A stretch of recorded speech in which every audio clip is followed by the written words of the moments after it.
Velkommen skal du være til verdenspremiere. Bak meg står det en Solaris Urbino 15 LE Electric, og vi er de første i verden til å kjøre denne bussen.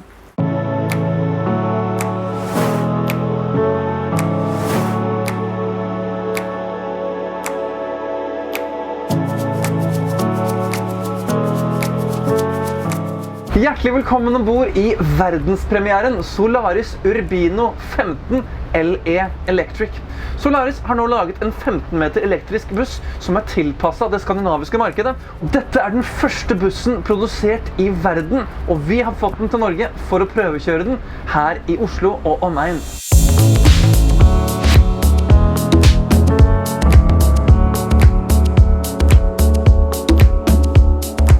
Denne bussen den er 15 meter lang, og så er den 35 meter høy. Og det er ikke noe som stikker opp ifra taket. De har bygd et panel på taket som skjuler alt av pantografer og aircondition-systemer. Ser veldig fint ut. Det har blitt en god finish på denne her bussen.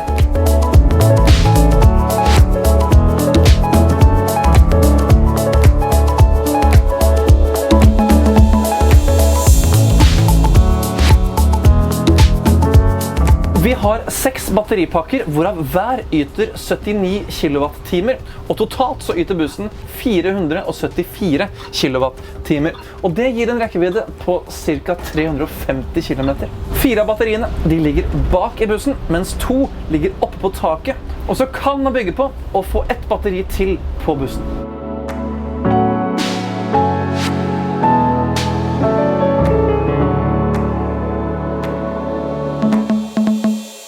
Det er ikke bare Solaris-bussen i seg som er en verdenspremiere på denne her modellen, men også motoren er en verdenspremiere. Dette er første gang at ZF implementerer en C-Trax-motor i en serieprodusert buss. Du kan lade bussen på 2 ulike måter. Enten via pantograf eller via plug-in charge. Og pantografen den er fleksibel, den kan du velge enten å ha framme eller bak på taket på bussen. Du kan velge mellom å ha skinner på taket, eller så kan du ha en pantograf som sitter fast på bussen, som går opp mot ladestasjonen. Chassiset på denne bussen det er konstruert helt som en elektrisk buss, så du kan ikke kjøre fossile drivstoff på en slik buss som dette her. Men det går an å kunne konvertere den om til en hydrogenbuss i fremtiden om det skulle bli aktuelt.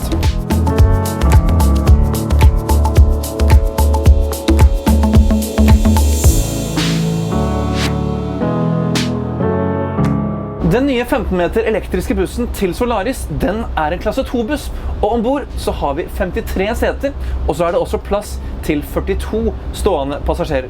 Totalt kan du altså ha 95 personer ombord i denne bussen. Og jeg må si at det er deilig å komme inn i en anbudsbuss i Norge og se at det er masse seter. Det er USB-lader ved alle seter, og så har vi også en USB-lader her nede hos sjåføren. Jeg synes at sjåfør har ganske bra beinplass og plass her for å legge fra seg egne sjåførvesker, jakker og annet. I og med at dette her er en klasse 2-buss, så er det jo en laventré-løsning, og bak så er da setene hevet over bakakselen. Og fordelen med det er at du kan få en bredere midtgang, og her har Solaris bygd setene sånn at de ikke stikker ut i midtgangen, sånn at du kan gå bakover i bussen med fri klarering.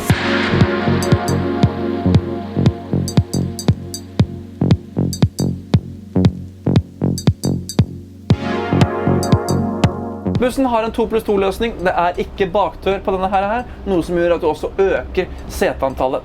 Hvert sete har setebelte. De fleste har 3-punkts setebelte. Så sikkerheten er ivaretatt ombord i denne bussen. Og når vi prater om sikkerhet, så vil jeg si at sjåføren sitter veldig trygt og godt plassert i denne bussen her.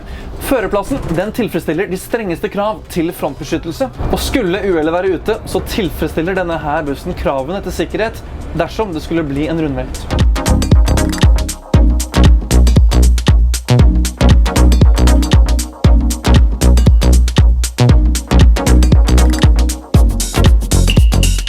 For å ta et førsteinntrykk av denne her verdenspremieren, så vil jeg si det at den tilfredsstiller blikket mitt når jeg ser den stå parkert. Den har noen linjer, og den er lang og staselig. Jeg synes bussen ser stolt ut der den står parkert. Jeg blir glad når jeg ser en 15 meter buss som klarer å opprettholde en fasade, og som er fin og lekker å se på. Det er noen linjer her som drar deg med bakover, og jeg synes Solaris har klart å gjøre et godt arbeid her med designet.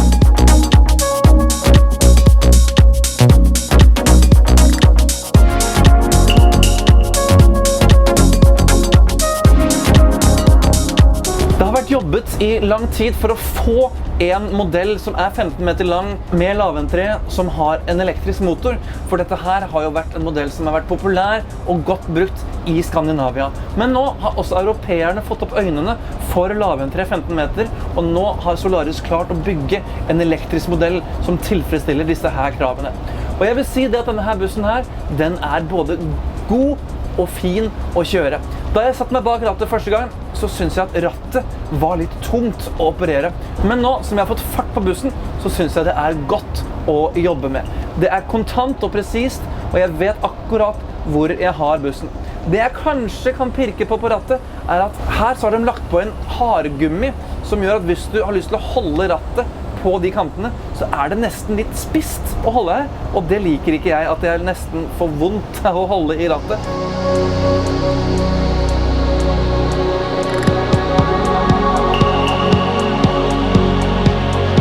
Denne bussen har ikke vanlige speil. Her har vi digitale speil, og høyrespeilet det er flyttet inn mot senter av frontruten. Kameraene er veldig funksjonelle. De har night vision, så de skal synes godt i mørket. Og så har du også en 360-graders løsning, sånn at du kan se rundt hele bussen ved for eksempel rygging. Og du kan stille kontrasten og lysstyrken på dashbordet. Når du kommer til dashbordet, så synes jeg at det har blitt veldig, veldig fint. På dashbordet så kan du stille alt som er av elektronikk og annet i bussen. Vi har LED-lys i taket, vi har LED-lys i front, og her kan du stille alt som du vil justere på bussen. Du kan heve og senke bussen fra dashbordet, og du kan også bestemme hvilke dører du vil skal åpne seg. Jeg kan for eksempel låse venstre eller høyre framdør. På dashbordet så har jeg full kontroll over batterikapasiteten. Vi ser hvor mye vi regenererer når jeg bremser. Jeg har tid, jeg har klokke, og jeg ser også kilometer og hvor langt vi har kjørt på trippteller. Så jeg synes at bussen er funksjonell, så vi har alt det vi trenger, i tillegg til at Mobileye er installert her fremme.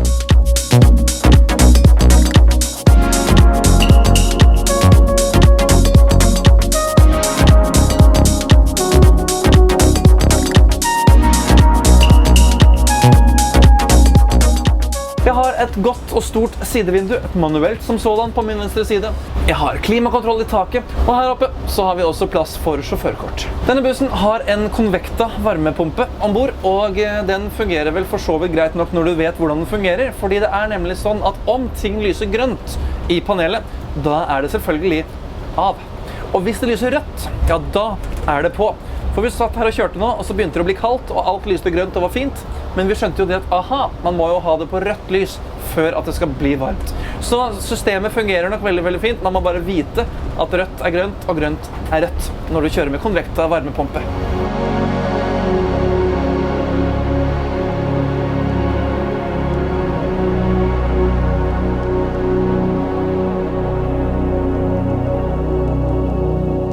Jeg synes kanskje det er litt mye hard plast i førermiljøet.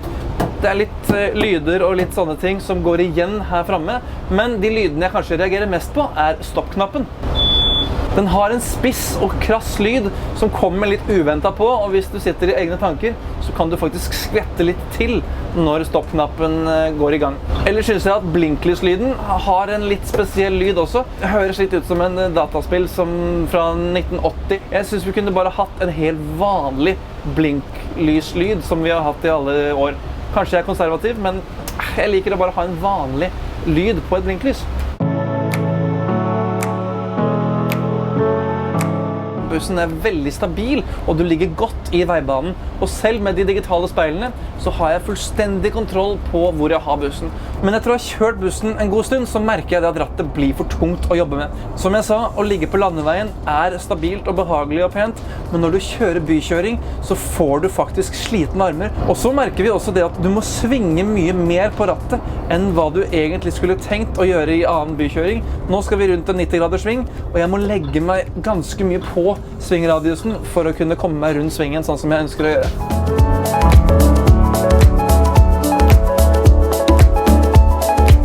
En ting jeg savner i de digitale speilene, det er å på en måte kunne se bussen analogt. Jeg har ikke 100% oversikt på siden, og jeg mister dybdefølelsen på hvor langt bak bussen faktisk er. Og det samme også med ryggekamera. Jeg synes nesten ikke dette kan kalles et ryggekamera, for den peker så rett ned. Dette er mer et parkeringskamera når du skal inn til en kant eller lignende. Du har faktisk ikke noe sikt når du rygger rett bakover.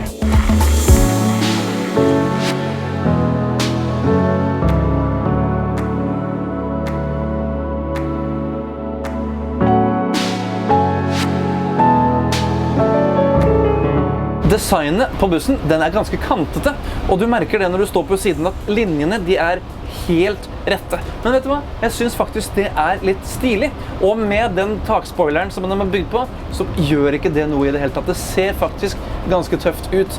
Det eneste bekymringsmomentet jeg får, det er når jeg kommer inn til en holdeplass hvor det er litt hevet stener, så er jeg redd for å kjøre fram med fronten mot kantstenene. Men nå skal det også sies at bussen har en kantstensbeskyttelse i front som du kan bytte ut bare ved hjelp av en bolt.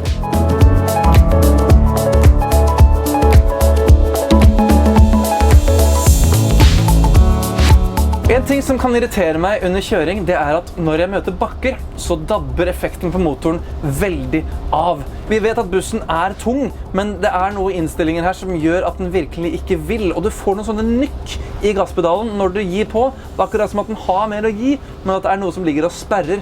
Så denne her effekten må kobles bort. Hvis ikke så kan det faktisk bli nesten trafikkfarlig ute i trafikken. Vi kommer ned igjen nesten 50 km/t i oppoverbakker på motorveien, og lastebilene 50 tonn suser forbi deg i full fart, og det er en ukomfortabel følelse når ikke du kan gjøre noe med farten.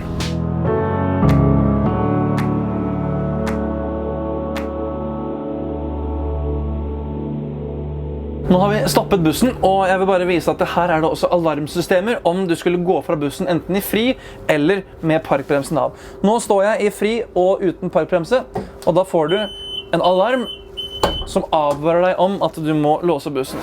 Så her skal det være alt tilrettelagt for at du ikke skal kunne gå fra bussen, og at den skal rulle av gårde mens du står parkert. Så da skal vi forlate bussen. Vi tar av beltet, åpner magnetknappen så vi kan åpne døra her. Og vi åpner døra, og så kan vi gå ut og ta en lunsj.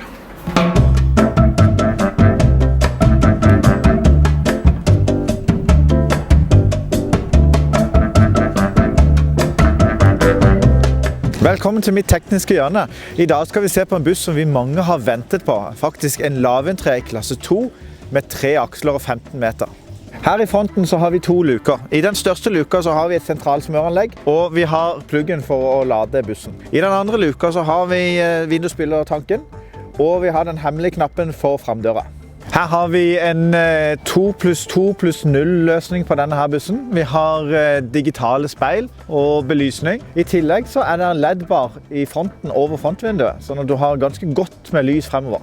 Du har en luke her over framhjulet, der du normalt sett ville ha dieseltankpåfyllinger. Her er det ladeplugg for bussen. Det vil si at det er 2 steder du kan få lade bussen, både foran og på siden. Som dere sikkert legger merke til, så kan lukene åpnes nesten helt parallelt med bussens side. Det er takket være disse her hengslene her. Og det gjør jo at du slipper å bøye deg ned så mye for å komme til. Her har du for eksempel tankpåfyllinger, 50 liter til ved Baston. Det er HVO. Du har en del av klimasystemet ligger her, sammen med lufttørker. Og i døra så har vi en nedfelt rampe og rett inn forbi en rullestolplass. I tillegg på denne bussen her så har vi strøkasse. Automatisk strøkasse som er levert av Autoline. I denne bussen her så har de altså montert hattehyller. Og dette er noe vi har kritisert Solaris litt for før, for det er hattehyller i glass. Og på denne bussen her så ser de i tillegg sånn litt 90-talls ut, så det er ikke noe pent. Og om det er behov for det i denne bussen her, det vet jeg egentlig ikke. Og gjennom hele bussen så er det LED-lys. Alt på denne bussen her er LED. I klasse 2 og klasse 3 busser, altså busser som har krav til sikkerhetssele, så er det også krav til barnestol. Og i denne bussen her så har de gjort det ganske enkelt. De har innfelt barneseter, altså seler i seteryggen. Og så har du motsatt lås nedfelt i seteputa. Her rett inn forbi døra så er det en skuff der du kan legge kjettinger, og du kan også ha låsene til rullestolplassen. Her vil jo en normalt sett vært dieselmotor. I denne bussen her så ligger det 4 batteripakker og en del av elektronikken. I tillegg så ligger ved Baston her bak. En liten minus her som jeg har lagt merke til, det er at du får samlet veldig mye stein, grus og dritt og lort i den nederste delen av luka. Det kunne jeg nok ha formet på en litt annen måte, for du får mye å gjøre rent. Det som jeg merket meg når jeg gikk gjennom Solaris-bussen innvendig, det er at den er veldig lys og trivelig. Det er store vinduer. I tillegg så har den også en veldig stort bakvindu. Noe som ikke er helt vanlig på en by-langrutebuss. Det er relativt greit å komme til batteripakkene her hvis du må bytte en batteripakke. 2 av de kommer du til her, 2 av de bakfra, og 2 av de ligger på taket. Her er selve hjertet i bussen. Her er den nye C-Track-motoren fra ZF. Den er koblet inn på en normal standard aksel. Den ligger i forkant av bakakselen på førersiden.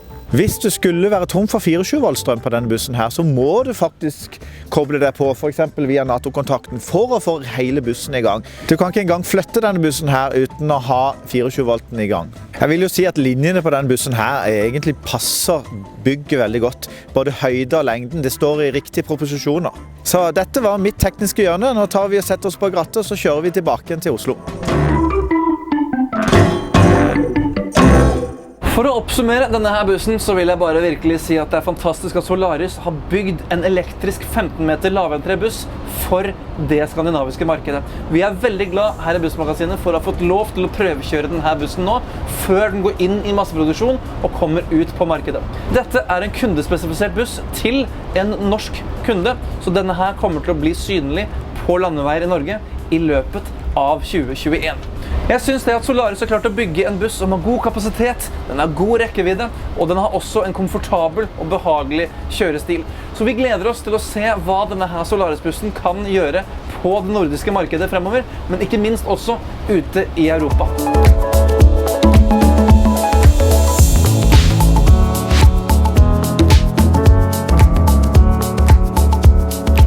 Tusen takk for at du så filmen her i dag, og om du liker det du ser, klikk på knappen her nede. Den heter som vanlig abonner, og da får du med deg alt som skjer på Bussmagasinet sine sider i fremtiden.